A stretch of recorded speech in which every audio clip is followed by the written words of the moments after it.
There are hundreds of tales of war and the warriors it made, but some names are hidden in the shadows of the history books. This is not a story of a warrior, but rather a silent witness. This is the story of Oskar Gröning. Oskar Gröning is the bookkeeper of Auschwitz, a man whose role forces us to face hard truths about memory, justice, and the horror that took place there. Let's uncover his chapter. He was attracted to the vitality and the idealism which was projected by the Nazi movement and considered it to be a strength that could revive the country and give it back its pride. Gröning was a member of Hitler Youth as an adolescent under the influence of this nationalistic mood. The organization to him was a symbol of adventure, purpose, and an opportunity to feel like he was a part of something bigger than he. Like many other people, he thought that the Nazis were doing good to Germany and that their dream would result into a stronger and more united nation. Oskar Gröning was born in 1921 in Germany, and at a time when the effects of the First World War were still being felt and the Weimar Republic was going through its weak phase. He was brought up in a nation that was grappling with economic and hurt national pride, just like most children of his age. A home that appreciated order influenced his childhood life. The surrounding he grew up in portrayed the mentality of most German households at that time, where obedience and power were perceived as the two most important virtues. The family life of Gröning was tragic. His mother died when he was a small boy, and this would create a vacuum that would affect him emotionally throughout his life. His father was a proud and strict man who attempted to make his son understand the great sense of duty and patriotism. He was a very nationalist political figure, and he believed that the problems that the Germans were going through at the moment were not permanent, and they were going to earn the honor they lost back. Guided by like influences, Gröning was nurtured on the idea that it was one of the greatest of moral imperatives to give loyalty to one's country. So when the Nazi Party started gaining strength in the course of 1930s, their claims of restoring the greatness of Germany reverberated with a number of people. One of them was a young Oskar Gröning. His father was very attracted to the message of unity, pride, and revival, which the party was relaying, and it is only natural that after being exposed to it, Oskar developed his worldview accordingly. As many other young people in Germany of the era, what he had not imagined was that this loyalty would later define the direction of his life and put him in the center of one of the most tragic epics in history. Talking about his early days, Oskar Gröning made one of the fateful choices at the age of 19, which was to mark the rest of his life. He decided to be part of the SS, which was a strong and elite arm of the Nazi Party, and both administrative and military in discipline. Gröning was attracted to the organization not through the frontline fighting, but by the fact that he wanted to be in a position that had structure and prestige. His organizational and accounting abilities made him be placed at the Auschwitz concentration camp, where he was supposed to take care of the things taken with the prisoners when they arrived there. It even involved the careful counting and arranging of cash, jewelry, and treasures of those who were usually taken to their death a few moments later. His work has given him a dark title, the Bookkeeper of Auschwitz. Was mostly administrative.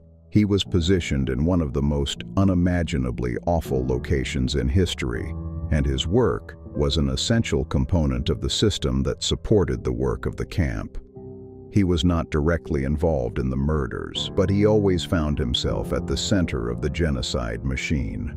Each convoy of deportees that reached Auschwitz entailed in it the reminders of agonies, families torn asunder, shouts resounding through the grounds, and luggage heaped up as witnesses of the human lives which were being destroyed.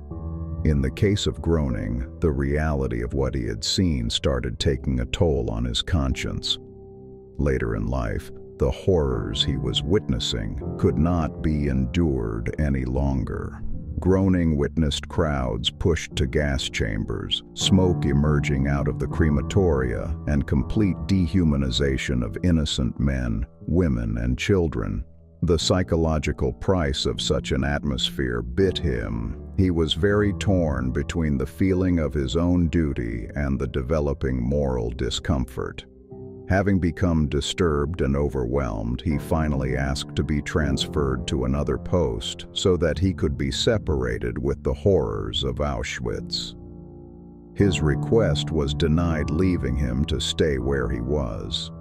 Being trapped in a system where obedience was the most important thing, Gröning experienced that he had nothing to do but keep doing his job.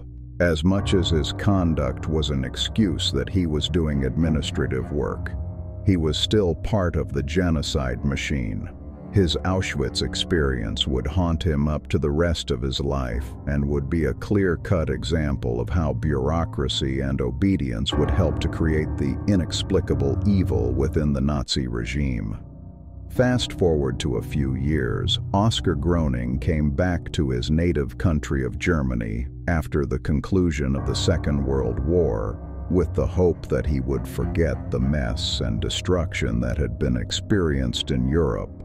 Similar to a number of other people who had experienced the horrors of the war, he was trying to resume his life and get a feeling of normalcy in a nation that had gone through the effects of what it had done.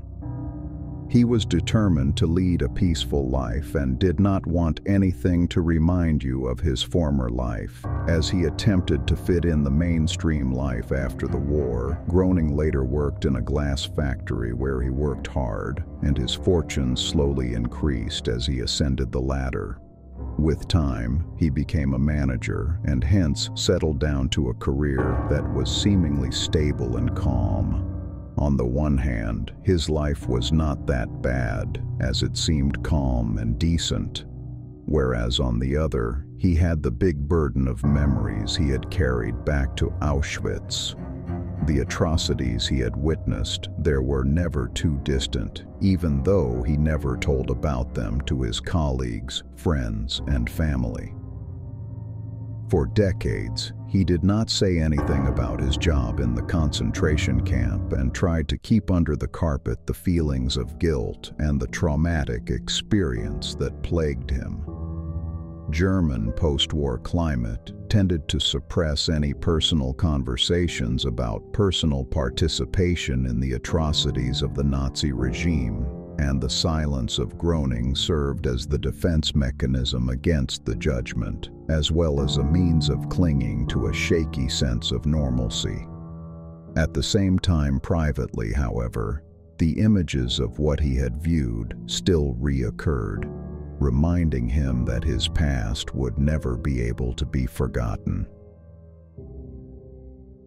As the denial of the Holocaust started gaining traction in the 1980s, it was only at that point that Gröning felt that he was not able to silence his voice. Being disturbed with the allegations that the genocide had never taken place, he came out and spoke about his experience as a witness. He intended to right the wrongs and establish the facts of what transpired at Auschwitz. Through his speech, he would have been saving the memory of the victims and also to warn the future generation not to deny such atrocities because it was dangerous and highly disrespectful to history. It was in 2014 when Oskar Gröning, aged 93, was officially indicted as an accomplice to a crime of murdering over 300,000 Jewish men, women and children deported to Auschwitz concentration camp in 1944. His case gained worldwide attention, being one of the last large-scale Nazi war crimes trials that took place in Germany. Prosecution presented the case that when Gröning was an SS guard and carrying out administrative tasks in the camp, he had contributed to the mass extermination process that was executed by the Nazis' regime during the Holocaust. The trial was of historical importance, as well as the fact that it raised the ethical and legal accountability of the people who, even though they did not directly engage in the physical murders, were instrumental in the running of Auschwitz. The position of Gröning was to deal with the material that was seized by prisoners when they were taken to the camp, which was an indirect assistance to the genocide machine. This case revived the discussion in Germany and also elsewhere on how much responsibility is to be taken in respect to those who facilitated the systematic atrocities many decades ago. Gröning did not refute that he was at Auschwitz or that he had observed the atrocities that were carried out in Auschwitz. He was publicly able to profess moral guilt regarding his involvement in the Nazi system and for having aided, even in a small way, the torments of so many innocent individuals. But he also informed the court that it was not his duty to judge if he was legally guilty or not, and that it was up to the judges alone. During the trial, Auschwitz survivors and other witnesses gave their moving and touching testimonies. They shared their stories of inhuman atrocities, deprivation, and the loss. And thus, the world was reminded of the human aspect of the Holocaust. Their words also provided a striking immediacy to the proceedings and made sure that the horrible reality of Auschwitz was not washed by the sands of time and lost in the sands of history. In 2015, the Bookkeeper of Auschwitz was sentenced on charges of involvement in the activities of the Auschwitz concentration camp in World War II. The court gave him 4 years of imprisonment, and he was responsible in the crime against humanity of the Nazis. The job of Gröning was mainly to catalog the assets and money of deported prisoners, which on the face of it seemed an administrative task and without any harm, prosecutors, however, pointed out, and the court concurred, that even such work was closely intertwined with the machinery of persecution and mass murder. According to the judge, his responsibilities during the trial were termed as a safe desk job, which meant that Gröning did not have direct involvement in committing physical violence. However, the judge pointed out that he was a judge in the administrative position, which made the camp operate effectively in an enormous and harsh system of extermination. The conviction was an indication of an increasing awareness of post-war justice, that moral responsibility was not limited to the issues who issued direct orders or pulled the levers, but also to those who kept the machinery of genocide running by their paperwork and obedience. Eva Moses Kor, who was a former prisoner of Auschwitz and a victim of the infamous medical experiments that were performed in Auschwitz, was one of the survivors that testified during the trial. Although she is personally strong and is not afraid of coming to terms with history, Kor was disappointed in the sentencing. She said that the conviction, though guilty, did not bring the feeling of justice or closure that victims wanted after decades of suffering. To most, the psychological traumas caused by the Holocaust were too severe to be cured by legal means. Gröning made an appeal to the decision of the court and argued that his participation was only minor in the same proportion to the extent of the atrocities committed. But the case did not make it to final conclusion, as he died in 2018 at the age of 96 before he could ever serve his term in prison. His demise ended one of the final trials that related to the Holocaust period, leaving ambiguous issues regarding justice, time, and moral accountability of the ones who have either been a direct or indirect participant in systems that oppressed individuals. The story of Gröning is also a wake-up call because it is so easy to get involved in doing great evil by being in the wrong place at the wrong time. He did not represent a sadistic leader or a high-rank official, but perceived himself as a bureaucrat who has to do the duties assigned to. The story by Oskar Gröning plays a very important role in the overall concept of human accountability in the era of mass atrocities. Though he did not take any hands-on roles in the murders at Auschwitz, his employment as an SS officer resulted in him being a component of the machine that enabled such atrocities to take place. His life will show that individual responsibility goes beyond the people who engage in violent acts using their hands. Even apparently insignificant roles in a system that is founded on brutality and persecution may play their role in the misery of the vast numbers of people. The significance of the case concerning Gröning is specifically that he is ready to face his past. He later in his life came out publicly in acknowledging his moral guilt and addressing openly about his experience at Auschwitz. Through this, he was one of the few former Nazi officers to give an account, in details, the atrocities carried out at the camp. His testimony has served to preserve facts of the history and to curb the dangerous proliferation of Holocaust denial. His words will provide insight to future generations of people on the moral and ethical teachings of that dark age.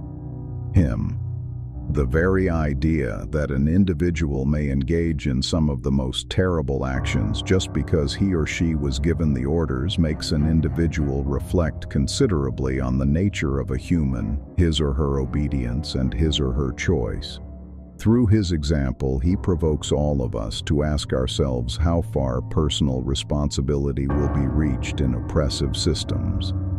Finally, the case of Oskar Gröning turned out to be not only the court process, but also the symbolic justice. Even many decades since the Holocaust, it proved that the feeling of guilt and responsibility will not diminish over time. His conviction was upheld, and the verdict was passed to make society remember the victims and to make sure that the act is never forgotten. His story serves as a reminder in the end that history will keep people to book at even people who did not seem to make a significant impact on the darkest moments in humanity. Thank you for having watched and known about the story of Oskar Gröning. Did you find this video interesting? Like, subscribe, and comment below. It is important to remember that through such stories, history is made to stay alive, and hence it is not forgotten by future generations.